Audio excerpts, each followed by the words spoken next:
Hello বন্ধুরা, আজকে আমি একটা নতুন রান্নার রেসিপি নিয়ে এসেছি তোমাদের কাছে। পাউরুটি পিজা। দেখো পাউরুটি পিজা করতে কী কী লাগে। পাউরুটি আমি এখানে 5 পিস নিয়েছি, ছোট ছোট করে কেটে নিয়েছি। এখানে 3টে ডিম আমি নুন দিয়ে গুলে নিয়েছি। এখানে ক্যাপসিকাম এইভাবে কেটে রেখেছি, পেঁয়াজ কেটে রেখেছি, টমেটো কেটে রেখেছি। এখানে মাখন আছে, চিজ আছে, এখানে এক রকমের চিজ আছে, অরিগেনো আছে, ব্ল্যাক পেপার আছে, চিলি ফ্লেক্স আছে।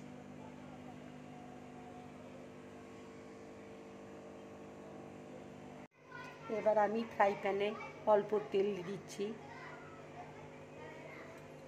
একটু মাখন দিয়ে দেবো।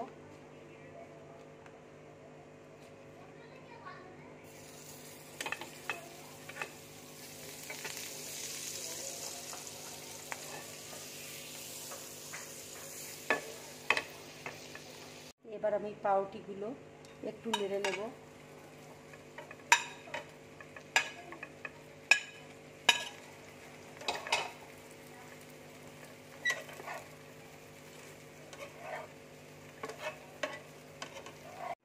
এবার আমি গ্যাসটা অফ করে দিচ্ছি। পাউরুটিগুলো ঠান্ডা হলে আমি ডিমটা দিয়ে দেবো। দেখো পাউরুটিটা ঠান্ডা হয়ে গেছে। এবার আমি ডিমটা আস্তে আস্তে দিয়ে দিচ্ছি।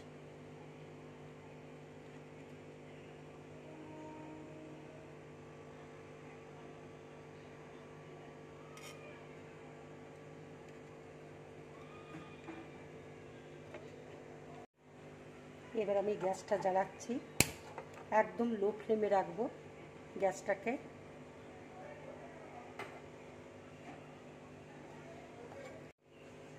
এবার 3 মিনিটের জন্য আমি ঢাকা দিয়ে দিচ্ছি। এবার আমি ঢাকাটা খুলে দিচ্ছি। দেখো পিজাটা আমার একদিকটা হয়ে গেছে। এবার আমি থালাটা চাপা দিয়ে একদিকটা উল্টে দিচ্ছি।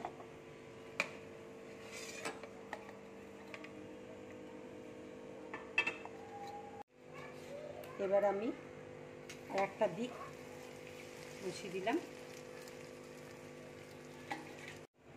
এবার আমি সস দিয়ে দিচ্ছি।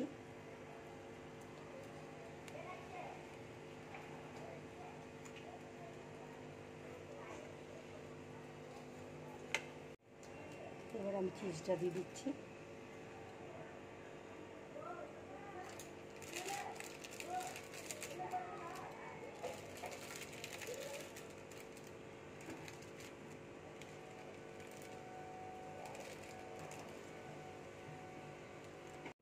দেখো চিজটা আমার দেওয়া হয়ে গেছে। এবার ক্যাপসিকাম দিয়ে দিচ্ছি।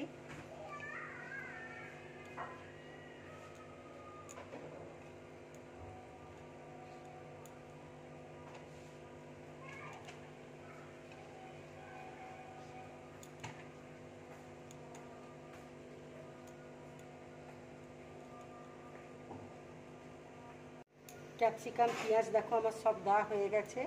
এবার চিজ আমি গ্রেট করে দিচ্ছি।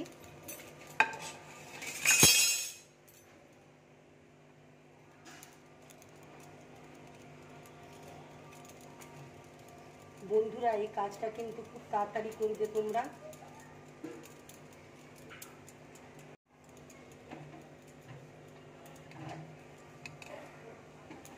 এবার আমি একটু অরিগেনো উপর দিয়ে দিচ্ছি।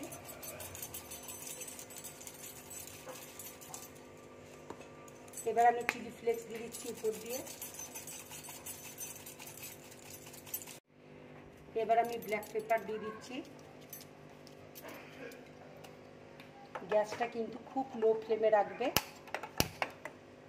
এবার আমি 2 মিনিটের জন্য ঢাকা দিয়ে দিলাম। দেখো আমার পিজাটা হয়ে গেছে। এবার আমি ঢাকাটা খুলছি।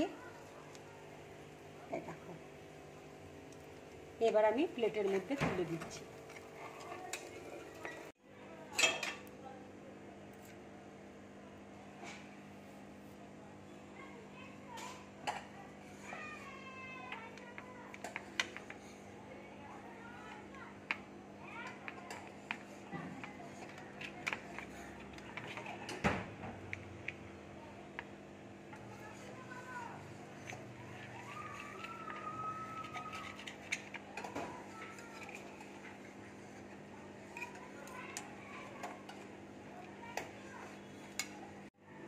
দেখো পিজাটা আমি কেটে নিয়েছি। এইভাবে তোমরা পিজা বানাবে। যদি আমার রান্নাটা ভালো লাগে তাহলে লাইক করবে, শেয়ার করবে আর ড্রিম ব্লগ চ্যানেলটাকে সাবস্ক্রাইব করবে। নমস্কার।